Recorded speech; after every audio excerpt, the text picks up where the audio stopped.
नमस्कार, मैं अमरमणि मिश्रा। आप लोग देख रहे हैं Aryan TV, Republic news TV. जैसा कि आप लोग जानते हैं कि आजकल एक माहौल चल रहा है, जब से मुख्तार अंसारी की मौत हुई है तब से एक ट्रेंड चल रहा है। कुछ लोग उसको रॉबिन हुड कह रहे हैं और कुछ लोग उसको माफिया। कुछ लोग उसकी इतनी महिमा मंडल कर रहे हैं जैसा कि वो कोई परमवीर चक्र पुरस्कृत व्यक्ति हो। आप लोग बताइए, ये मेरे स्क्रीन पे जो आप देख रहे हैं जिस शख्स को, उस शख्स का नाम है शैलेंद्र सिंह। डीएसपी रह चुके हैं ये, और शायद काफी जगह आप सोशल मीडिया प्लेटफॉर्म पे लगभग हर जगह इनको देख चुके होंगे। शायद इनकी बातें भी आप तक पहुंच गई हों। लेकिन आप सोचिए कि इस व्यक्ति को, जो डीएसपी रह चुका हो उत्तर प्रदेश में, उस डीएसपी को तत्कालीन मुलायम सिंह की सरकार ने जिस तरीके से प्रताड़ित किया, आप सोचिए कि उस वक्त का समय क्या रहा होगा। जैसा कि इनकी खुद की जुबानी आप सुनेंगे, आपको लगेगा रोंगटे आपके खड़े हो जाएंगे। उस व्यक्ति का महिमा मंडल किस प्रकार से इसी समाज के लोग कर रहे हैं, जो कि 60 सालों में तकरीबन 60 से अधिक मुकदमे झेल रहा था। आप सोचिए, झेल मतलब कि कोई मुकदमा, बहुत सारे ऐसे लोग होंगे कि जिसका मुकदमा लिखा तक नहीं गया होगा, और ऐसे 60 लोग आए सामने कि जिन्होंने मुकदमा लिखवाया और लिखा गया। आप सोचिए कि इनकी जुबानी सुनिए, जिस तरीके से इनको प्रताड़ित किया गया। एक छोटी सी नौकरी पाने के लिए लोग कितने लाइन में खड़े रहते हैं, और शायद बहुत लोगों की तो उम्र बीत जाती होगी इस पद पर पहुंचने के लिए भी, लेकिन शायद नहीं पहुंच पाते होंगे वो लोग। लेकिन आप सोचिए कि एक ऐसा व्यक्ति जिसने अपनी पूरी जिंदगी सिर्फ समझौता ना करने की वजह से अपनी पूरी जिंदगी को एक अलग ही रास्ते पे लेके चला गया। आप लोग उस सपा सरकार को सोचिए, जिस टाइम में वो सपा सरकार थी, और सपा सरकार के बारे में सिर्फ इनकी जब जुबानी आप सुनेंगे तो आपको समझ में आ जाएगा कि सपा सरकार में गुंडागर्दी कितनी ज्यादा चरम पे थी। आप पहले ये पूरी रिपोर्ट देखिए। 2004 की है, जनवरी की है, आज से 20 साल पहले की है। और मुख्तार अंसारी का जो भय का साम्राज्य था वो चरम पे था, और सरकार द्वारा जब समर्थन ऐसे माफियाओं को हो जाए तो आप समझ सकते हैं।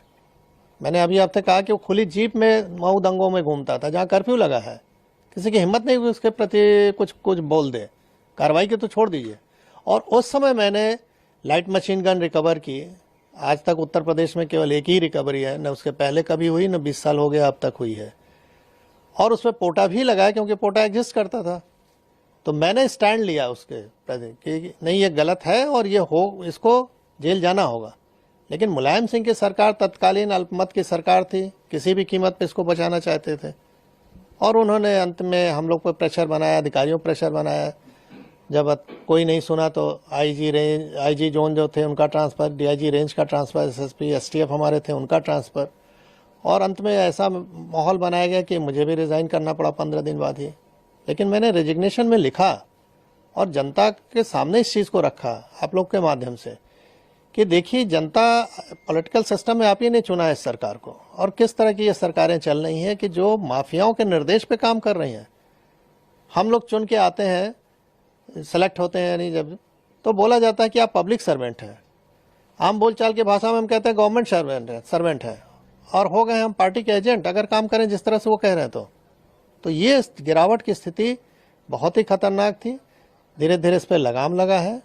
न्यायालय में अब निर्णय आने लगे हैं जो कभी नहीं आते थे, दशकों तक, 2-2 दशक तक नहीं आए, अब आ रहे हैं 3-3 दशक के बाद। तो स्थिति बदली है, नो डाउट, और उसका नतीजा आप लोग देख रहे हैं कि अपराध में कुछ भी हो रहा है। सर क्या लगता है उस समय कितनी बड़ी चुनौतीपूर्ण रही कार्रवाई जो मुख्तार अंसारी पे आपने की, और आज जिस तरह से आपने कहा न्यायालय में निर्णय आ रहे हैं, कानून व्यवस्था जिस तरह से है, उस समय अगर वो ऐसा रहता तो क्या उस समय मुख्तार अंसारी पे कार्रवाई हो सकती थी? नहीं, स्वाभाविक है। अगर शासन प्रशासन, हम तो किसी सपोर्ट की भी उम्मीद नहीं करते थे, हम तो अपने दम पे रिकवर किया, मैंने अपनी टीम के साथ।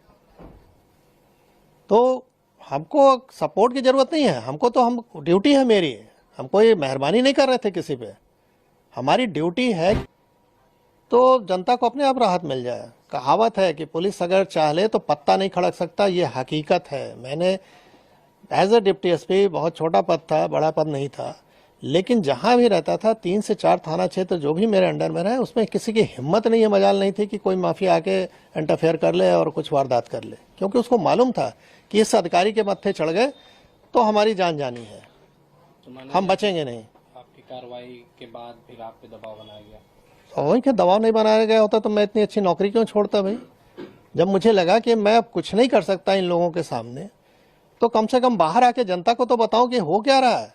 शायद अगर हम नौकरी में रहे होते तो ये पक्ष कोई देख ही नहीं पाता कि किस तरह का दबाव बनता है। तो आज मैं जीता जागता उदाहरण हूं कि इस तरह की सरकार अगर रहे चले तो कैसे आप जनता को रिलीफ पहुंचाओगे। अगर सरकार सही नहीं चले तो अधिकारी काम नहीं कर सकता है।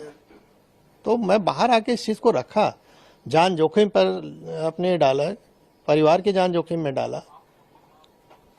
स्वाभाविक है कि अच्छी नौकरी के बाद हम कहीं अगर नौकरी प्राइवेट भी ज्वाइन करने तो इनके कॉल चले जाते थे कि इनको निकालिए अपने यहाँ से।